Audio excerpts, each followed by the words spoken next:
الرحمن الرحیم الم تر الی الذین قیل لهم کفوا ایدیکم واقیموا الصلاة وآتوا الزکاة فلما كتب عليهم القتال اذا فريق منهم يخشون الناس كخشية الله او اشد خشية وقالوا ربنا لما كتبت علينا القتال لولا اخرتنا الى اجل قریب قل متاع الدنیا قلیل والآخرۃ خیر لمن اتقى ولا تظلمون فتیلا اینما تکونوا یدرککم الموت ولو کنتم فی بروج مشیدہ وإن تصبهم حسنة یقولوا هذه من عند الله وإن تصبهم سیئة یقولوا هذه من عندک قل كل من عند الله فما لهؤلاء القوم لا يكادون يفقهون حديثا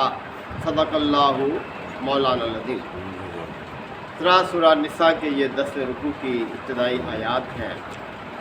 سلسلہ کلام منافقین کے حوالے سے چل رہا ہے کہ جو مفاد پرست تھے، اسلام کا دعویٰ صرف مفاد حاصل کرنے کے لیے کرتے تھے، لیکن ان کی ہمدردیاں کفار کے ساتھ تھیں۔ تو فرمایا جا رہا ہے کہ الم تر الی الذین قیل لهم کفوا ایدیکم، کہ کیا تم نے ان لوگوں کا حال نہیں دیکھا کہ جنہیں کہا گیا تھا کہ اپنے ہاتھ روک کر رکھو۔ ہاتھ روکنے سے مراد یہ ہے کہ جب کفار کی طرف سے شدت ہوتی تھی، زیادتی ہوتی تھی، تو کہتے تھے کہ ہمیں بھی جواب دینے کی اجازت دی جائے، ہم بھی ان کا جواب اسی طرح سے دیں۔ لیکن اللہ تعالیٰ کا اپنا ایک طریقہ کار ہے۔ پورا مکی دور دیکھ لے، مسلمانوں پر ظلم و ستم ہوتے رہے، لیکن انہیں لڑنے کی اجازت نہیں تھی، ظلم کا جواب سختی سے دینے کی اجازت نہیں تھی، بلکہ صبر کی تلقین تھی۔ تو اسی طرح سے مدنی دور کے ابتدائی حصے میں بھی، یعنی شروع میں جب مسلمان ہجرت کر کے آئے تھے اور اپنی حالت کو بہتر بنا رہے تھے، تو یہی تاکید تھی کہ صبر سے کام لیں، ان کے ظلم کا جواب طاقت سے نہ دیں۔ تو فرمایا جا رہا ہے کہ الم تر الی الذین قیل لهم کفوا ایدیکم، کہ کیا تم نے ان لوگوں کا حال نہیں دیکھا کہ ان سے جب کہا گیا کہ اپنے ہاتھ روک کر رکھو، وَأَقِیمُوا الصَّلَاةَ اور نماز کو قائم کرو، وَآتُوا الزَّکَاةَ اور زکوٰۃ دو، یعنی ان چیزوں کے ذریعے سے اپنی اخلاقی حالت، اپنی ایمانی حالت، اس کو مضبوط کرتے رہو۔ فَلَمَّا كُتِبَ عَلَيْهِمُ الْقِتَالُ اور اب جب کہ انہیں جنگ کا حکم دے دیا گیا ہے، اِذَا فَرِيقٌ مِّنْهُمْ تو ان میں سے ایک گروہ ایسا ہے، یخشون الناس کخشیۃ اللہ کہ وہ لوگوں سے ایسے ڈرتا ہے جیسے اللہ سے ڈرنا چاہیے، او اشد خشیہ یا اس سے بھی بڑھ کر، یعنی اللہ سے بھی زیادہ خوف انہیں بندوں کا خوف ہے۔ اب لڑنے کے لیے ہمت نہیں کر رہے، ہچکچا رہے ہیں، پیچھے ہٹتے ہیں۔ وقالوا اور کہتے ہیں ربنا لما کتبت علینا القتال، کہ اے ہمارے پروردگار تو نے ہمیں یہ جنگ کا حکم کیوں دے دیا؟ لولا اخرتنا الی اجل قریب، ابھی اسے کچھ عرصہ اور کیوں نہیں مؤخر کیا، یعنی ابھی اور مہلت دی ہوتی کہ ہم اپنے آپ کو طاقتور کرتے، مضبوط کرتے، ہمیں جنگ کا حکم کیوں دے دیا گیا؟ قل اے نبی صلی اللہ علیہ وسلم ان سے کہہ دو متاع الدنیا قلیل، یہ دنیا کا سامان زندگی تو بہت تھوڑا سا ہے، نہ جانے کب یہ زندگی ختم ہو جائے اور کتنا ہی سامان تمہارے پاس ہو، سب کا سب دھرا کا دھرا رہ جائے گا، پھر تو وہ دوسروں کا ہے۔ آخرت کی فکر کرو کہ جو ہمیشہ رہنے والی ہے، اور اللہ حکم کی تعمیل کا بہت بڑا اجر دے گا، تمہیں اندازہ نہیں ہے اس کا۔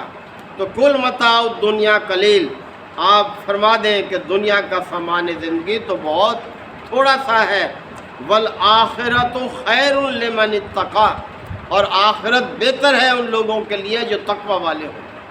تقوی یہ اصل دولت ہے مومن کی، جگہ جگہ اس کی تاکید کی گئی ہے۔ وَلَا تُظْلَمُونَ فَتِيلًا، اور تمہارا ذرہ برابر بھی حق تلفی نہیں ہوگی، یعنی کوئی ظلم تم پر نہیں کیا جائے گا۔ جو نیکی تم کرو گے اللہ اس کا بڑا اجر دے گا۔ تو اپنے آپ کو اللہ اور اس کے رسول کی اطاعت پر قائم رکھو۔ اب رہا موت کا سوال، فرمایا اینما تکونوا یدرککم الموت، تم جہاں کہیں بھی ہوگے موت تو تمہیں آنی ہے۔ کون ہے جو ہمیشہ سے زندہ ہے؟ کہیں بھی ہو، موت کا وقت بھی مقرر ہے، موت کی جگہ بھی مقرر ہے۔ بڑا مشہور واقعہ ہے نا، ابھی 1-2 سال ہوئے ہیں، باپ بیٹا سیر کرنے کے لیے گئے، کیا دیکھنے؟ وہ سمندر کے نیچے جو جہاز ٹائٹینک جو ڈوب گیا تھا، کتنا پیسہ خرچ کر کے گئے؟ کوئی 15 کروڑ روپے خرچ کر کے گئے، 15 کروڑ۔ وہاں جا کے اللہ نے اس کی روح قبض کی، وہاں انہیں موت آئی، نیچے گئے اور وہ کشتی اتنا دباؤ برداشت نہ کر سکی، وہ پھٹ گئی جس میں گئے تھے، وہ آپ دوست جس میں گئے تھے۔ تو موت کا وقت بھی مقرر ہے، موت کی جگہ بھی مقرر ہے۔ تو فرمایا اللہ تعالیٰ نے اینما تکونوا، تم جہاں بھی کہیں ہوگے یدرککم الموت، موت تو تمہیں آ ہی جائے گی۔ وَلَوْ كُنْتُمْ فِي بُرُوجٍ مُشَيَّدَةٍ، خواہ تم مضبوط قلعوں میں بند کیوں نہ ہو جاؤ، کسی مضبوط سے مضبوط قلعہ جتنا تم بنا سکتے ہو بنا لو، اور دیکھو موت آتی ہے کہ نہیں، موت وہاں بھی آ جائے گی۔ وَإِن تُصِبْهُمْ حَسَنَةٌ، اور ان کا ایک اور رویہ، فرمایا کہ اگر انہیں کوئی بھلائی حاصل ہوتی ہے، کوئی فائدہ ملتا ہے، یقولو، تو کہتے ہیں ہذہ من عند اللہ، یہ اللہ کی طرف سے۔ وَإِن تُصِبْهُمْ سَیِّئَةٌ، لیکن جب ان کا کوئی نقصان ہوتا ہے، کوئی مصیبت آتی ہے، یقولو، تو یہ لوگ کہتے ہیں ہذہ من عندک، اللہ کے رسول سے کہتے ہیں یہ تیری وجہ سے ہے ساری جو ہم پہ مصیبت آئی ہے، نعوذ باللہ، اس طرح سے کہتے تھے یہ منافقین۔ کل، اے نبی صلی اللہ علیہ وسلم کہہ دو ان سے، کل من عند اللہ، ہر چیز اللہ کی طرف سے، یعنی جو بھی انسان کے ساتھ فائدہ ہے یا نقصان ہے وہ اللہ کی طرف سے ہے۔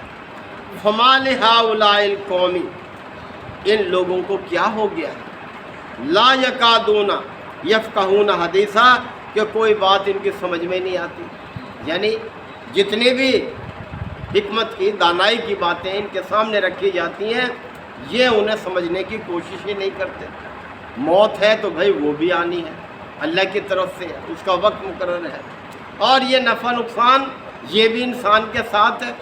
اس لیے تو فرمایا کہ جب بھی کوئی نقصان ہو، کسی بھی قسم کا نقصان ہو، جانی ہو، مالی ہو، پریشانی ہو، تو کیا پڑھنا چاہیے کہ انا للہ و انا الیہ راجعون، کہ بھئی ہم تو ہیں ہی اللہ کے لیے اور اللہ کی طرف ہمیں پلٹ کر چلے جانا ہے۔ تو اس طرح سے سوچ و فکر ہونی چاہیے، یہی طریقہ ہے اہل ایمان کا۔ ما اصابک من حسنۃ، تمہیں جو بھی کوئی بھلائی ملتی ہے فمن اللہ، وہ اللہ کی طرف سے ہوتی ہے۔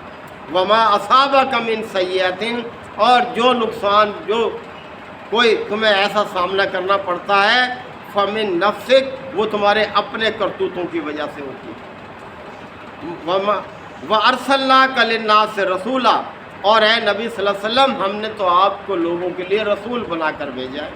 یہ نفع نقصان یہ آپ کی طرف سے نہیں ہے، بلکہ آپ کا کام تو اللہ کا پیغام پہنچا دینا ہے، بس اتنی ذمہ داری ہے۔ تو فرمایا وَأَرْسَلْنَاكَ لِلنَّاسِ رَسُولًا، ہم نے آپ کو رسول بنا کر بھیجا ہے انسانوں کے لیے، یعنی پیغام پہنچانے کے لیے۔ وَكَفَى بِاللَّهِ شَهِيدًا، اور اللہ ہی اس کام پر گواہ کافی ہے۔ اللہ دیکھ رہا ہے آپ کے کام کو بھی اور لوگوں کے کام کو بھی، ہر ایک کام اللہ کی نظر میں ہے۔ تو یہ ایمان کا تقاضا ہے کہ اللہ کے راستے کے لیے تیار رہیں، جان سے بھی، مال سے بھی، اپنے وقت سے بھی، اللہ کے راستے میں جتنا ہو سکتا ہے اس کو استعمال کرتے رہے۔ اللہ بڑی جزا دینے والا ہے۔ اللہ تعالیٰ آیات کو سمجھنے کے عمل کی توفیق عطا فرمائے۔ وآخر دعوانا الحمد للہ وکفی وسلام علی عبادہ الذین اصطفیٰ۔ ربنا آتنا فی الدنیا حسنہ وفی الآخرۃ حسنہ وقنا عذاب النار وادخلنا الجنۃ مع الابرار یا عزیز یا غفار یا رب العالمین۔ اللہم انک عفو کریم تحب العفو فاعف عنا۔ اللہم من احییتہ منا فاحیہ علی الاسلام ومن توفیتہ منا فتوفہ علی الایمان یا شافی الامراض اشف مرضانا ومرضى المسلمین یا قاضی الحاجات اقض حاجاتنا وحاجات المسلمین۔ اللہم انصر الاسلام والمسلمین۔ ربنا تقبل منا انک انت السمیع العلیم وتب علینا انک انت التواب الرحیم۔ صلی اللہ تعالی علی خیر خلقہ محمد وآلہ وصحبہ۔